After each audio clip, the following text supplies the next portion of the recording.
ছাত্র জনতার গণঅভ্যুত্থানের মুখে সরকারের পতনের পর উদ্ভূত পরিস্থিতিতে পুলিশ সদস্যদের ২৪ ঘন্টার মধ্যে স্ব কর্মস্থলে যোগদান করার জন্য আহ্বান জানিয়েছিলেন নবনিযুক্ত আইজিপি। নতুন প্রধানের আহ্বানে সাড়া দিয়ে পুলিশ সদস্যরা এরই মধ্যে স্ব কর্মস্থলে যোগ দিয়েছেন বলে জানা গেছে। পুলিশ সদস্যদের কর্মস্থলে যোগদান এবং পাবনার আইন শৃঙ্খলা পরিস্থিতি নিয়ে জানাতে সরাসরি যোগ দিচ্ছেন আমাদের সহকর্মী কামরুল ইসলাম। কামরুল, পাবনায় পুলিশ সদস্যরা কি কর্মস্থলে যোগ দিয়েছেন কিনা সেটি জানাবেন, আর এই মুহূর্তে থানা ও পুলিশ সদস্যদের অবস্থান কেমন দেখছেন? নুজহাত, আপনাকে ধন্যবাদ।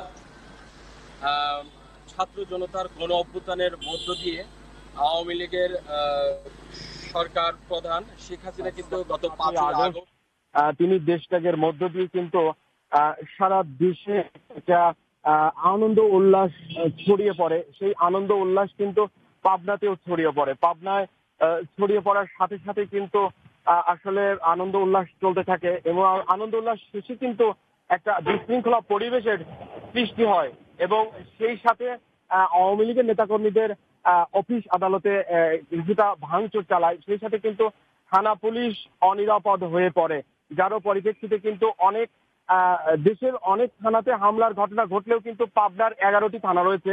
এই থানাতে হামলার মতো কোনো ঘটনা ঘটেনি।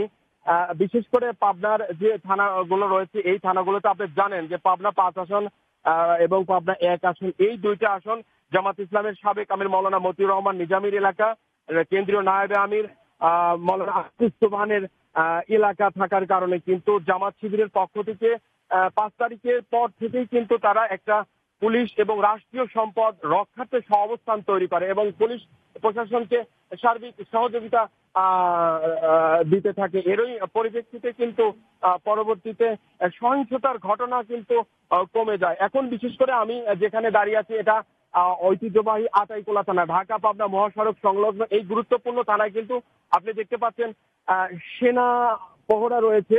তারপর থানা পুলিশ কিন্তু স্বাভাবিকভাবেই 5 তারিখ থেকেই কিন্তু তারা স্বাভাবিক দায়িত্ব পালন করছে, তাদের কোনো সমস্যা হয়নি। এখানে থানা পুলিশ এবং 11টি থানাতেই কিন্তু পুলিশ সহাবস্থানে ফিরে এসেছে, তাদের কর্মস্থলে ফিরে এসেছে।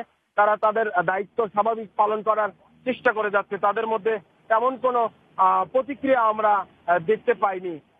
এই ছিল পাবনার আইন শৃঙ্খলা পরিস্থিতি সর্বশেষ অবস্থা। নুজহাত।